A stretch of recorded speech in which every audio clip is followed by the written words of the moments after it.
但追查事件真相，掌握证据变化。观众朋友，你好，欢迎加入新闻大白话，我是主持人谭英文。节目一开始来介绍今天的特别来宾，首先是前立委李胜峰，一人好，各位朋友大家好。还有前驻牛大使谢文吉，主持人好，各位朋友大家好，以及前海军舰长吕礼师。主持人好，各位观众大家好。好，我们带大家来关心哦，现在国际的局势哦，真的相当复杂，尤其中日持续的紧张哦，并没有平息风波。那我们要看到的是，现在哦，这个微博的热搜哦，热讯息在第5名哦，是特朗普，也就是川普电话之后说日本沮丧了3次。好，我也查了一下，这3次哦，包含说美国越过了日本搞这个越顶外交，那第2个是川普的反常沉默，那第3个是川普肯定对高市施加了压力。好，但是高市早苗说，其实我跟川普之间的感情很好，我们就来听听他怎么说这通热线。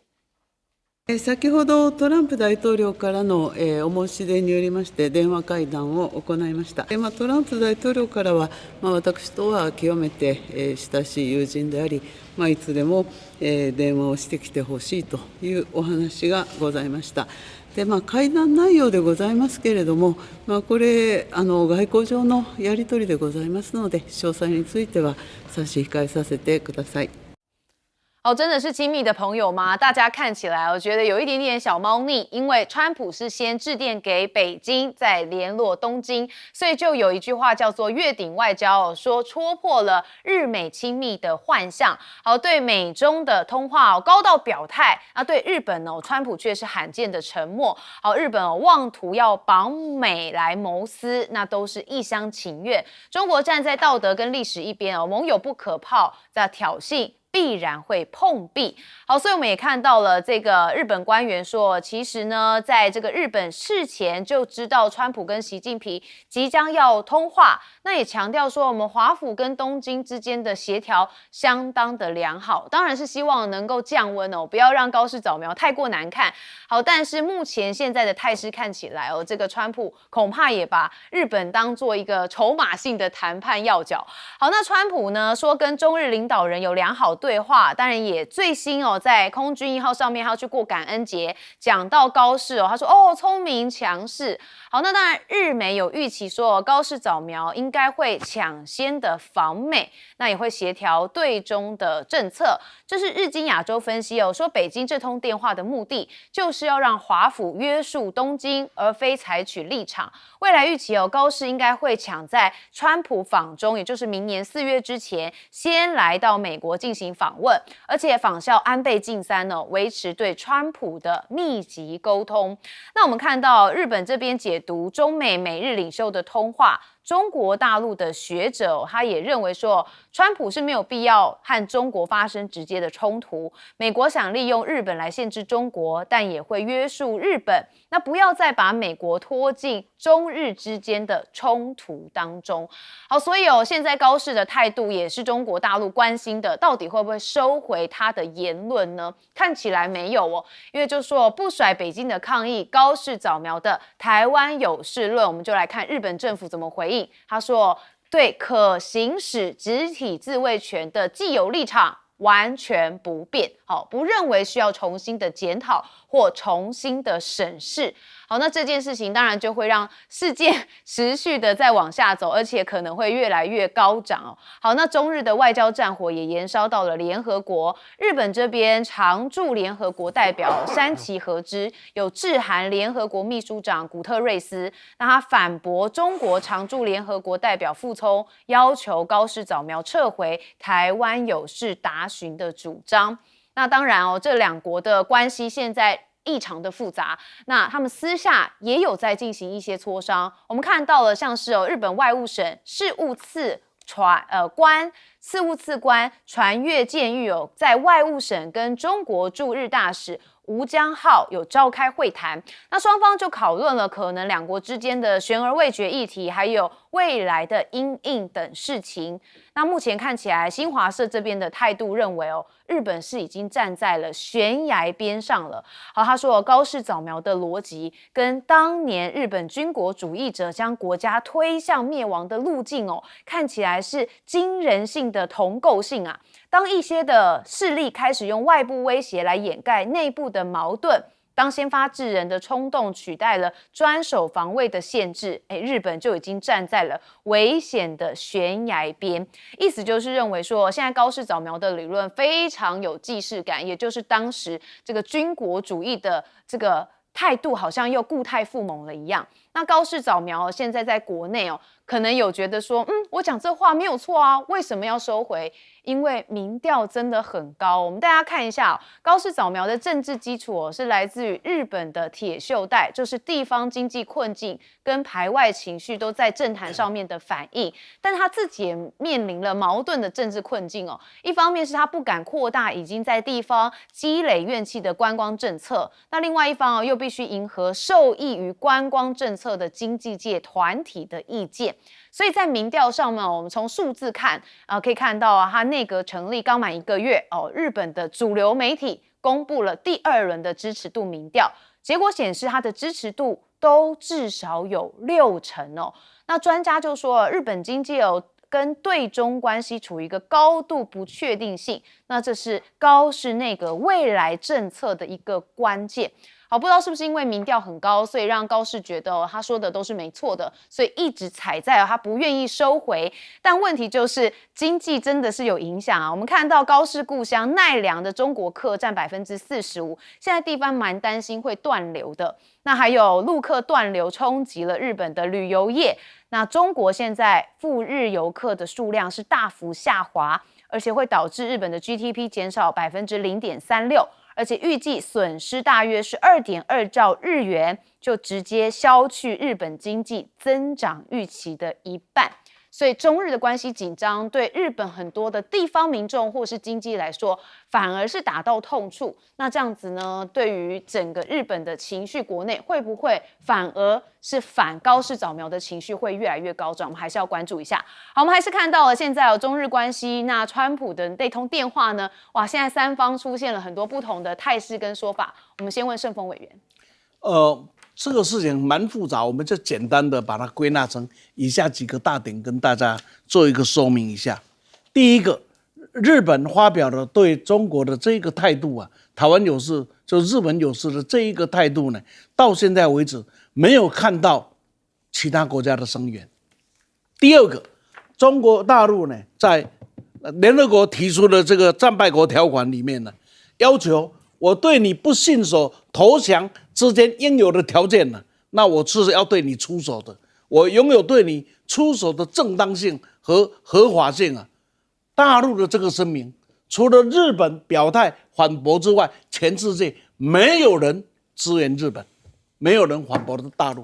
我想这一个等的国际情势已经告诉你，在这个问题上，日本是极为的孤立他还以为是第一次世界大战结束之后要强求起为山东半岛的历史环境很抱歉，完全不一样。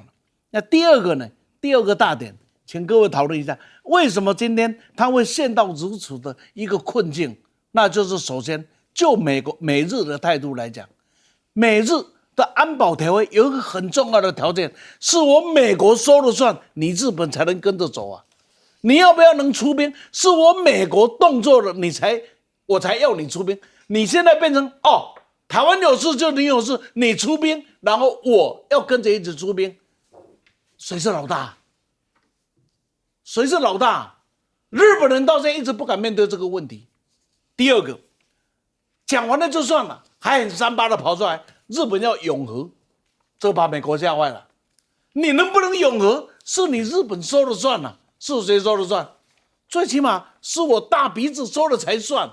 你今天踩了2条我的红线了。第三个，来看看美国的反应也极为的奇特。首先，美国到现在为止是没有反应的，除了驻日大使哇啦哇啦以外但是国务院是没有反应的。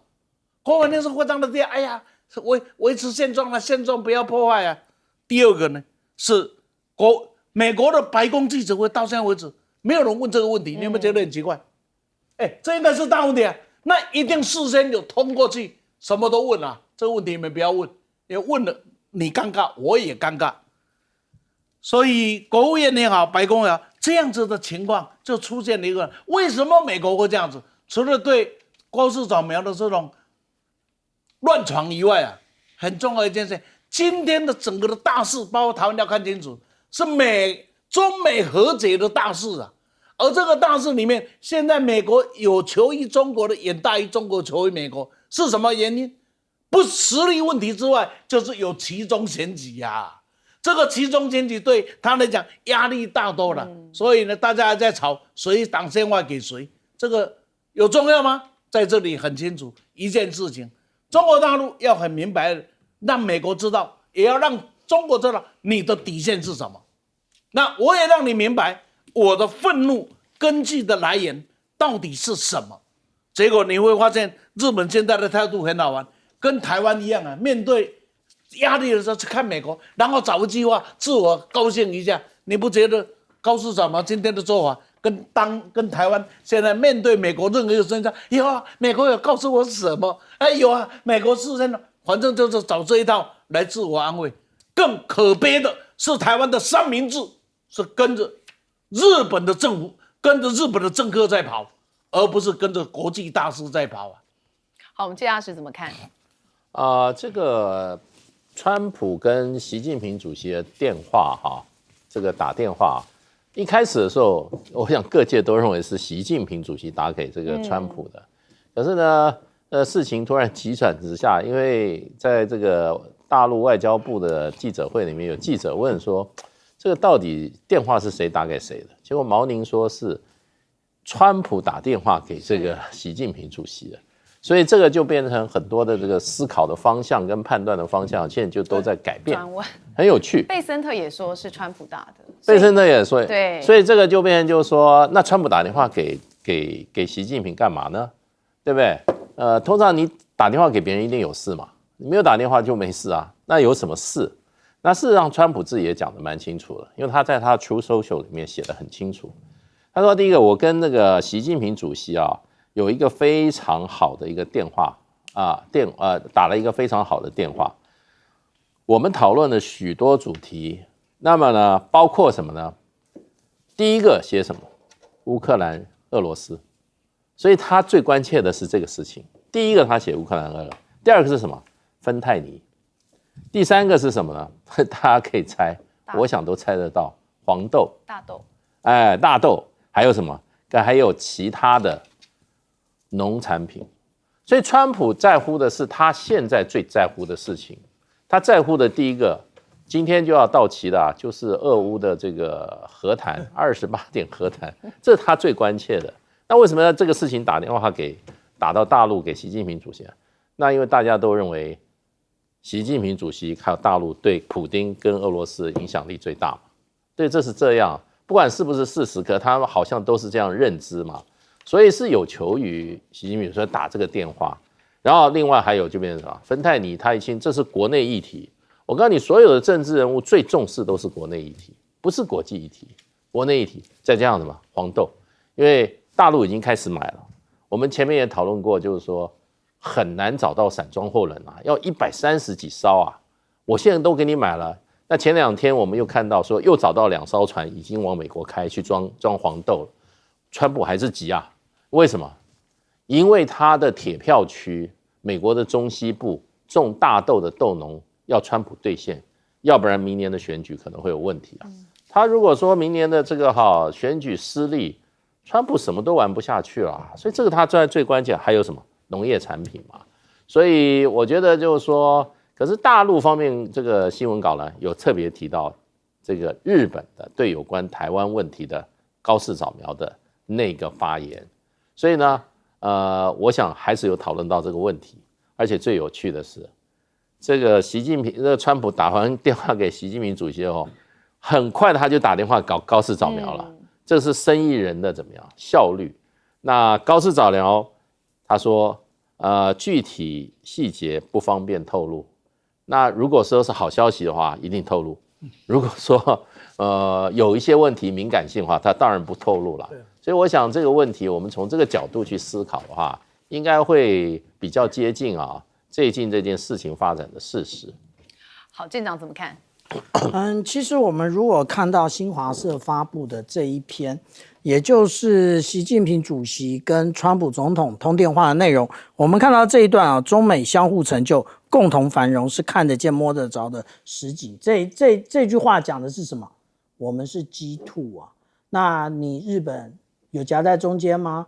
有 G2J 这件事吗？没有。那第二个，我们看到中美曾并肩对抗法西斯和军国主义，这里讲的是谁啊？是你日本啊。也就是说呢，我们可以看到，这一个也就是川普跟习近平之间的会谈，的确谈到了日本。那接下来就是美方理解台湾问题对中国的重要性。那当然，我们看到True Social 里面有部分内容是没有的，可是截至目前为止，美方有没有对于新华社公布的我们刚刚看到的这个点提出不同意见？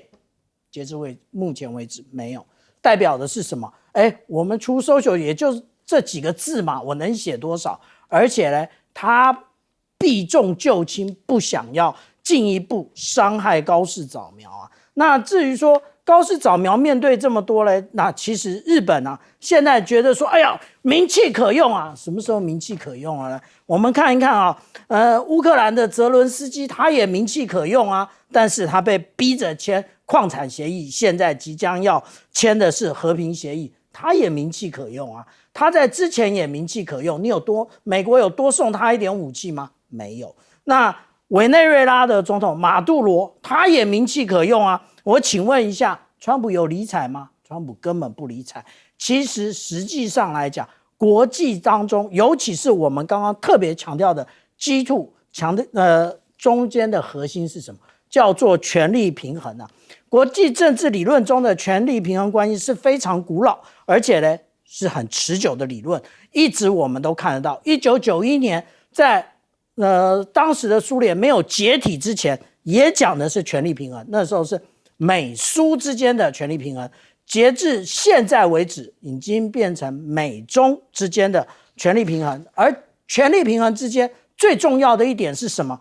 也就是说，政治的现实主义之中，国际政治间找到它出路的主要观点，也就是利益。什么利益？国家利益。川普站着的，表面上看的是国家利益，事实上跟他自己也有关。那请问一下，你高市早苗，你有讨到好处吗？你并没有，所以呢，你可以尽管的继续去崩溃。那至于说，川普他脑袋很清楚，他是要选举的。那所以我们讲到说，如果时至今日，我们再想一想，第一时间美国有没有表态？美国有的，怎么表态？也就是提封飞弹，直接撤离了延国基地。这个也就是我没有说出来，但是你应该察觉得到。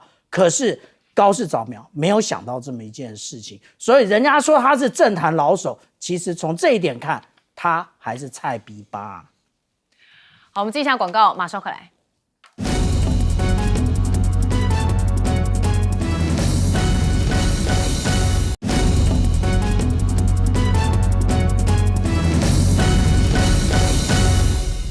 好，欢迎回到节目现场。我们带大家来看，这共军是不是准备好了呢？我们首先要关心到的就是说，有突发快讯，中国军号发布了飞弹起数的影片。好，我们就带大家来看一下哦，因为这个镜头中导弹起数、齐射升空的震撼画面哦，搭配一切就绪的简约的这个配文，然后就点燃了全民安全感哦，更向世界传递出清晰的战略信号。好，所以大家就是认为哦，这有一点点讯号在告诉这世界各国。那解放军现在也举行了歼15的战机跨昼夜飞行训练，要提升的是海军的应战能力。我们同样也带大家来看一下画面哦，这是解放军海军部队近日举行了歼15战机跨昼夜的飞行训练，那提升的是海军的应战能力。随着夜幕降临，多架的歼15再次升空，展开夜间空中加油的演练。好，那这2个画面其实都算蛮震撼的，那也就是引发了蛮多的讨论。那我们目前要看的是有粉专是金铺中国对日本有详细的打击地图，那包含是核电厂就成为了潜在目标。那这个图呢，你可以看到右半边这里它有从这个中国的内陆本土到日本的这个打击的部分。他说这是中国正在准备一份针对日本详细打击的地图，而且图上还标示着飞弹的路线，包含核电厂还有潜艇的打击区域，所以这个战分的这个味道蛮浓厚的。那现在有看到日本这边其实也有部署飞弹，那也就是疑似中国大陆的无人机现松在与那国岛的外海。那日军这边军机也是紧急的来升空因应，因为他们侦测到了可能是中国无人机有现踪，那日方是派遣军机来紧急升空因应。那小泉进次郎对于最近中国批评说你不在与那国岛这边有部署吗？是不是有这个挑衅的意味？那小泉进次郎是说是以防御为主的这个装备，并不是用来攻击他国，而且他也说早在2022年就已经计划了。好，如果真的是2022年就已经计划，现在为什么又成为中国大陆批评的问题？原因就是因为现在中日关系相当紧张嘛，那这个与那国岛跟台湾的距离又只有110公里，自然也会被中国这边还有其他国家认为是有恫吓的意味。好，那日本国会当中有人批评，如果这个部署呢，其实也会造成飞弹列岛。小泉这边也说，如果将其他国家的部署情况纳入考量，就会知道日本被称为飞弹列岛是完全不符合现实。好，那中媒也指控说，日本现在有囤积47万吨的钚原料。好，那这个钚原料是远超过了民用的核能需求，那总量足以制造6000枚的核弹，所以他们就认为严重的威胁到全球核不扩散体系。那此时此刻被视为日本隐藏核武野心的证据，又引发了国际社会高度的警觉。所以有人也把之前有想要修改这个日本的这个核原则的部分又联想在一起，就觉得日本这个野心不单纯，恐怕还有更多的布局在走。那另外我们要看到韩国、日本跟美国之间的关系，因为现在这3个国家的驻中国大使齐聚了，好，他们确认强化3国协作，而且就地区的局势进行交流。啊，这3位有拍个照看到了这个庞德伟是美国驻北京大使，他在贴文中就有表示说，美韩日3边的关系相当的稳固，那要维护安全的供应链更自由开放的印太地区，那美国优先并不意味着美国要单打独斗。好，那意思就是说我们这3个国家要更加的合作，要进行结盟好，那这3位大使在会晤当中也确认了将加强日美韩的协作。日本政府说他们也确实有这个跟地区性的局势坦率的交换了意见。那韩国驻中国大陆的大使馆则没有发布这一次会面的消息。那日本专家其实认为，现在华府对韩国这边的政策有出现转弯，那首尔可能会被推上印太冲突的第一线。好，这是驻韩美军司令布朗森他说，现在南韩将会是美军对中俄施压的前线基地。那日韩在上，中国在下的地图他们认为这凸显的就是驻韩美军的战略地位。南韩基地跟北京、平壤、海参崴的距离都比较近，所以可见在印太冲突当中可以发挥核心作用。所以韩国这边也有一些这个军备的防护，我们看到了就是巡防舰全南号在庆尚南道的顾城郡造船厂也举行了下水跟命名的仪式，那后续也会在一些海测当中之后在明年底成军服役，要持续的强化水面的战力。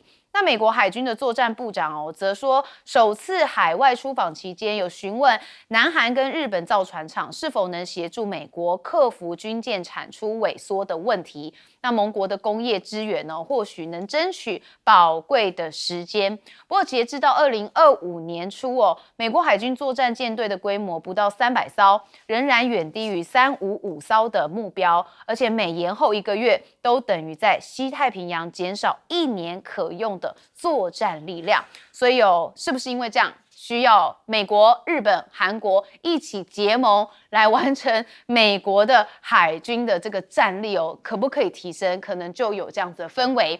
好，我们还是看到了解放军刚刚公布了这影片上面看到这个哇，感觉这个战争的气味有点浓厚哦，看来有可能是在恫吓日本吗？我们先问顺峰委员。是不是恫吓日本啊？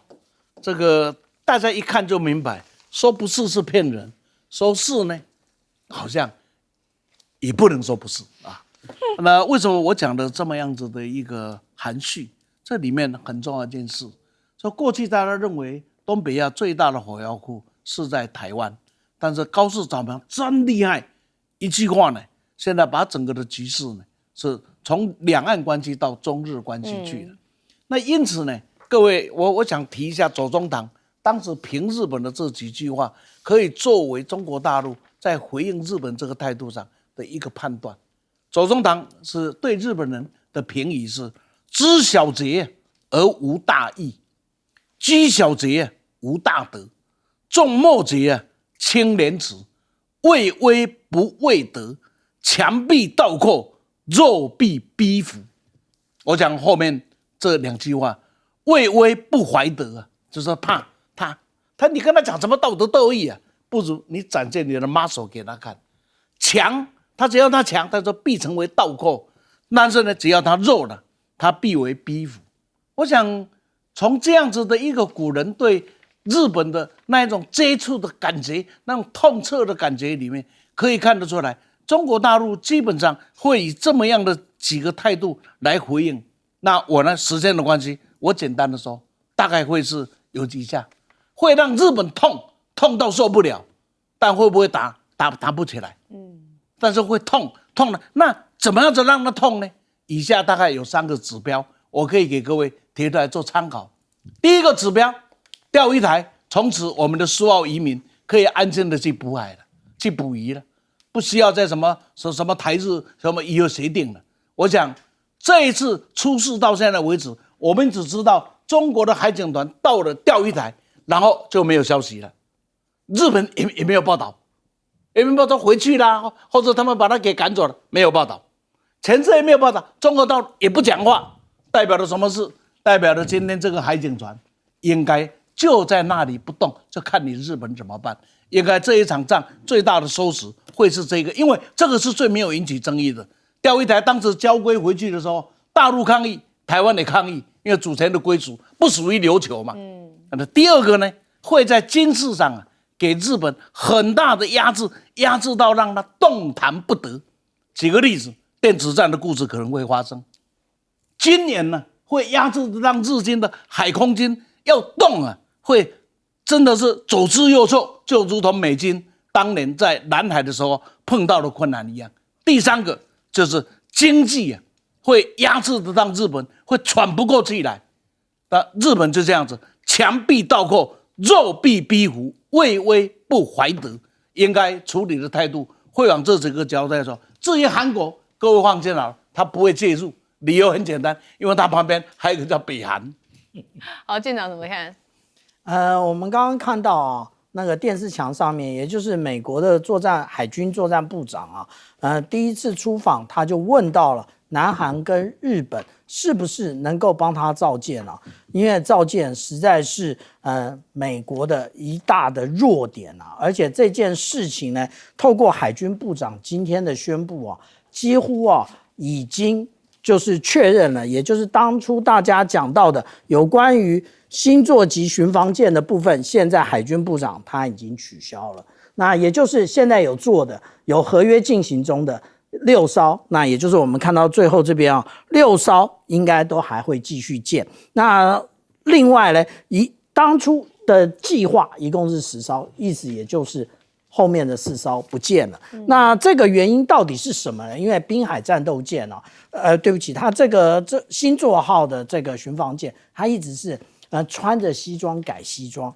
为什么？因为它原来呢，它是现有的构型也就是它是法国跟意大利联合舰队的一个多任务舰，他拿这个来改的。那美国海军有各种的意见，改到想要连妈都不认了。所以呢，改来改去，那改来改去的时候，其实已经在制造当中。所以其实对于造船厂呢，造成很大的影响。那其实还有另外一个因素，也就是红海的因素。红海到底什么因素呢？也就是我们大家看到有关于星座级的这一个巡防舰，它是不是有足够的垂直发射系统？为什么这么说呢？因为如果说我们按照那个当初的设计来看的话，它一共也就是32个垂直发射系统。可是，在红海遇到这个无论是无人机，或者是反舰飞弹，或者是高超音速这种弹道飞弹的攻击的时候，其实它都超过这个数量。所以大家觉得那个我们之后星座级的巡防舰做出来是要来当靶舰来用的吗？那至于说，所以现在不做也是在意料之中啊。那只是不晓得来得这么快。另外，刚刚讲到说，日本说他不知道它是一个飞弹群岛，他怎么会不知道呢？这是5年前我个人画的图网络上都还有这张图。那意思也就是我们看到，从它最北端的一个大屿群岛，一直到石垣岛，现在多加的也就是在这个与那国这边。但是大家一直都讲这是导弹，这是防空飞弹啊。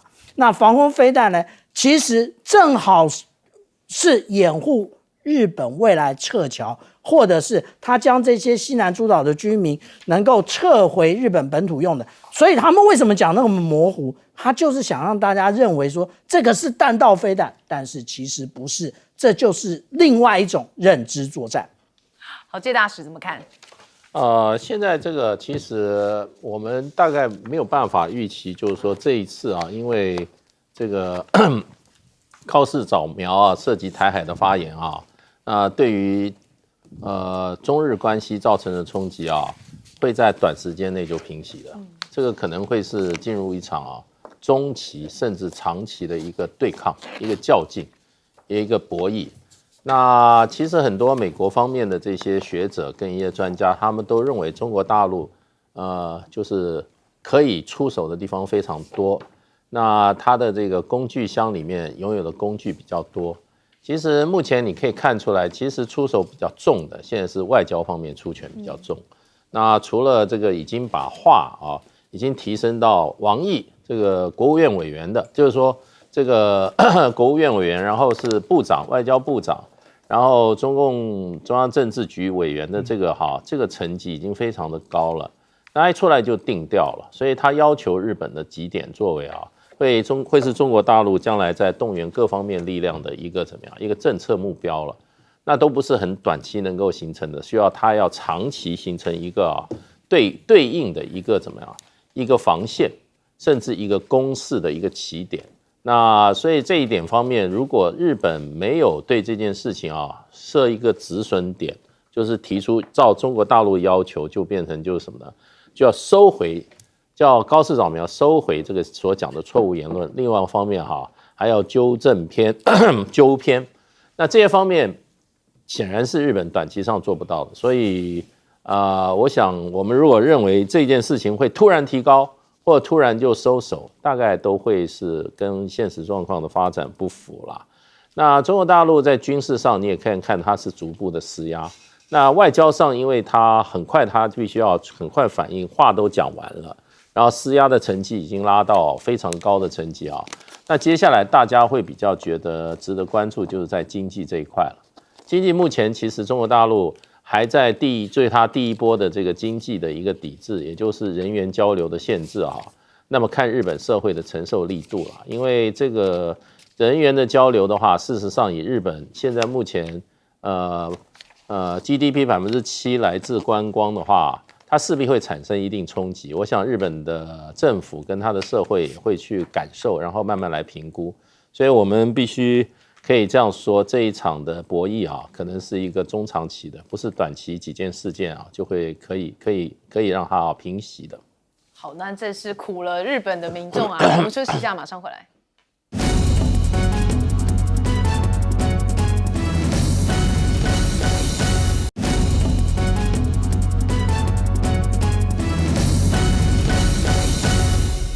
好，我们接下来带您关注到美国里头的局势哦，也就是他们的内政问题。因为大家发现说有一位非官的参议员，他现在被川普扬言说要军法审判，怎么回事哦？原来是因为这个凯利参议员哦，他呼吁美军拒绝无理的命令。好，这让五岛大厦马上发声明说，收到了针对民主党参议员、退役美国海军上校马克凯利的严重不当行为的检举函。他说，美国国防部甚至可能会将其召回现役，以军人的身份对他进行军事法庭的审判。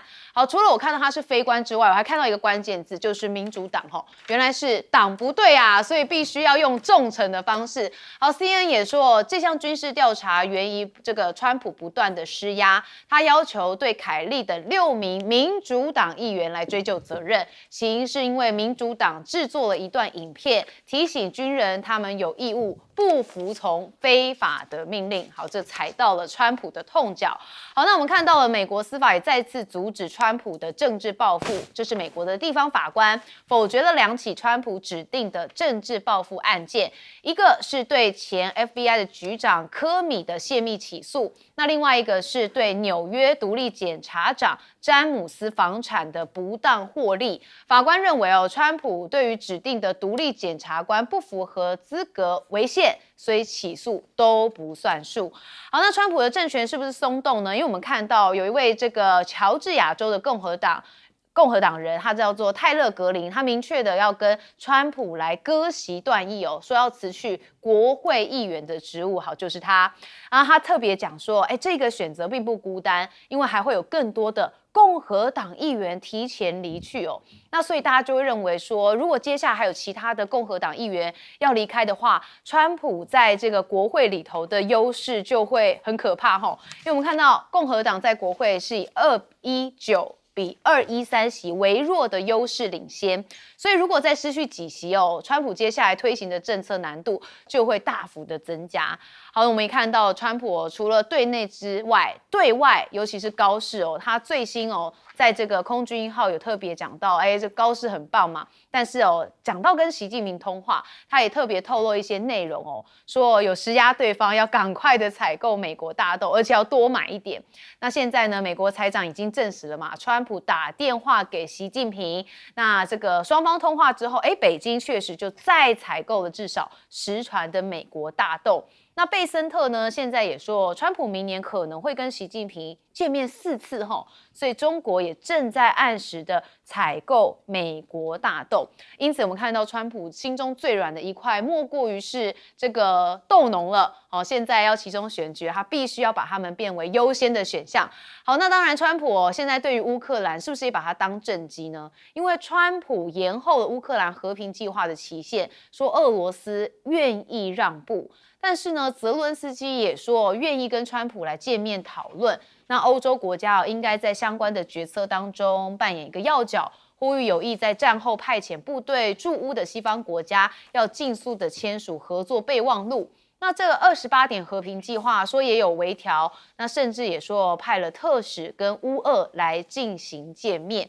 但是川普的特使也有录音被曝光了，讲什么呢？他是讲说跟俄罗斯松口，要乌克兰割地来换和平。那这割地就是要让出整个顿内刺客，甚至加上其他可能的地区要进行交换。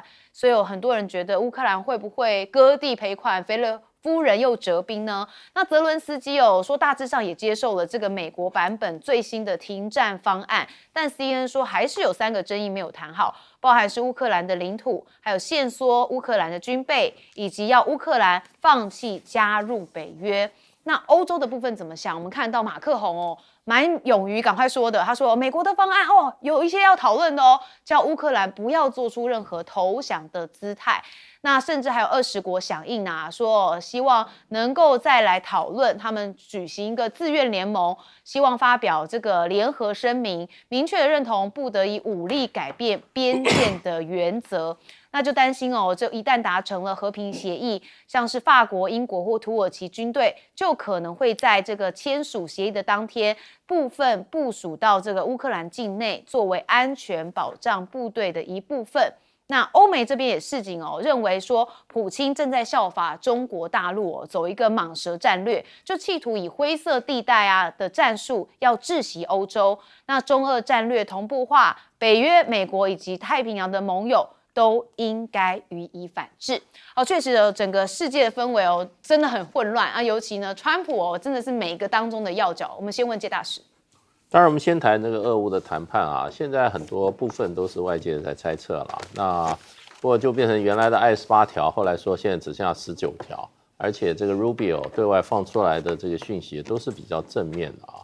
那现在可能其实这个整个所有的这些部分当然都很重要了，不过最关键的还是那个领土的问题。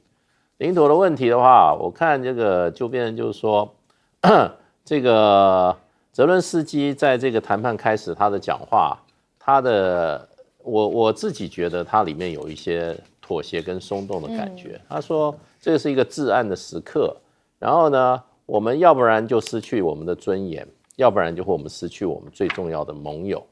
那所以这两个，那好像都同样重要，可是盟友会比你的尊严重要吗？通常就是说还是自己尊严比较重要。可是他现在把盟友提到这么高啊。我觉得感觉他就在暗示，就是说很可能会要为了保持这个盟友的话，可能要自己尊严上要受一点点妥协。那所以就变成就是说，这个领土呢到底目前是怎么样？是说顿巴斯里面的顿内刺客目前还有25%的领土是在乌克兰的控制下，他是不是要交出来？那是不交出来呢？就是说顿巴斯就没有办法达到俄罗斯所想要的所谓的行政疆域，也就是现在顿巴斯的还有那25%的土地，包括红军城啊、斯拉夫维扬斯克啊这几个地方啊，是不是俄罗斯那个和平以后乌军要撤出来，把土地不经战斗就交给了乌克兰？还是说乌克兰对所有的4个州，包括克里米亚这个土地他都不接受？那如果不接受的话，我想他也不应该会来参加这个谈判。所以现在我认为这个领土论题才是关键了。那最后就是说，一开始就提到说，这个我战后只能存60万部队，那后来不是说没有问题啊，你要多一点的话就变80万嘛？这个本来我认为就是可以谈的。还有就是说，你这个和平协议签了以后，你是3个月选总统呢，还是6个月选总统？这都可以谈啊，看你泽伦斯基。你想多干6个月，还是多干3个月，还是少干3个月？我想这都是比较不是那么重要的。不过我觉得马克宏的话，就听一听就好了。你想想看，俄罗斯当时他打这场战是不让乌克兰加入北约啊，加入北约，这个北约就会有驻军了。那现在的话打了那么久的话，打完以后会让20个国家一起派军队进乌克兰，你觉得可能吗？所以我觉得马克宏就是真的是始终要博大家的眼球啦。那如果说这个条件俄罗斯会答应的话，那当初这个战就打不起来了。所以逻辑上面有一些谬误。好，舰长怎么看？刚刚介大使讲的也就是这一张图上面所显示的，那所谓的顿巴斯，也就是卢甘斯克跟顿内茨克2个合起来叫顿巴斯。我们可以看到，在这2个州的边线这边，其实以顿内茨克来讲，它其实目前只占领了76.3%，那其他的部分它还没有占领。那如果说一起谈下去的话，那对于乌克兰来讲，其实他会觉得很伤。另外还有扎波罗热其实也上面这么一大块，其实目前也还没有被俄军攻下。所以我们看他现在实际上控制的也只有73%，那赫尔松也是类似的状况啊。不过呢，我们这样讲啊，这个泽伦斯基可以不要答应，那你不答应的话呢，那个就是川普讲的，你如果不答应，那么你就准备拼死决战。那这个拼死决战呢，这个美国他就会完全收手，看着你怎么样被普丁好好的教训啊。所以我们刚刚这样讲就是有关于民调的部分完全不可信，你再支持泽伦斯基都没用，因为这个国际就是这么现实啊。那另外讲那个刚刚讲到说有关于马克宏他一直在强调欧洲的战略自主。他说：“哎呀，我们要派出那个法国、英国还有土耳其的部队。你们有问过普丁吗？普丁同意吗？那大家觉得好像现在就是你们讲一讲这个英国啊、法国啊、德国，你们讲一讲就同意了。你们有问过普丁的想法吗？普丁只要说个哦不要，那对不起，你们谈了半天，其实最后就是空谈。”谈的人数不管是80万或者是60万未来部队的人数，我们想请问一下，现在乌克兰还剩下的这个从成年到壮年的男性到底还有多少人？通通都去当兵吗？这个国家已经破败成这个样，不需要重新建设，然后这些人通通都当兵吗？那如果是这样，给普丁的想法是什么？哎，你还要继续打啊？不然的话，你为什么不建设呢？那只要建设的话，对不起，就凑不出这么多人数了嘛。更不要讲，我们谈到说这个28点和平计划，其实是美国特使那威特科夫教俄罗斯的这件事情，就很值得玩味了。好，顺峰委员怎么看？这个甲午战败割让台湾的时候，邱红霞留下了绝命之啊：“宰相有钱能割地。孤臣无力可回天，这句话放在乌克兰的身上，是列强有钱能割地，择机无力可回天。你不担心有一天台湾的命运也是这样子？台湾不也是慢慢被摆上了中美的谈判桌？那我们呢？我们只能到处去打听消息。事实上，不要笑乌克兰吧，臭臭的乌克兰。打成了今天这个案件，说打个寂寞，不是打个寂寞，是打个悲惨呢。欧盟这些国家讲的，通通叫屁话。理由很简单，假如美国不支持欧盟20国派兵的话呢，能吗？假如停战协议没有这一条，俄罗斯同意的派兵的话，可能吗？那不就再把乌克兰变成同时一个新的战场？再来看看。法、德、英这3个总统啊，跟首相，通通在那风雨飘摇中嘛。你说马克龙的政权稳定吗？德国的政权稳定吗？少数主政。英国的政权，英国目前的情况，就公开办听嘞，讲家己啊没有办法治自己，还要装英雄去救别人了。所以这3个就如同刚刚介绍就讲的，听听就好了。听听就好。所以，当美国收手，当泽伦斯基在白宫公开的被羞辱，在全世界的面前公开的被出卖的时候，就是告诉俄罗斯一件事情：你们就好好，也不要学中国大陆，他们就会了，像蟒蛇一样把它给守着，慢慢守，慢慢守，慢慢守，然后他就慢慢受不了，然后你要的东西啊，他说一项一项的会交给你。假如一再出奇。解决的时候绝对不是这个样子，可是当时双方要和谈的时候，谁极力把它制止了？那制止的不就是美国吗？一开始打仗的时候，法国、德国不是急着要去和谈吗？结果被逼减驻战场，美国撤退，搞到今天不可收拾。本来2个州的自治，现在变成了不是2个州啊，合起来应该是4个州啊，完全被拿走了。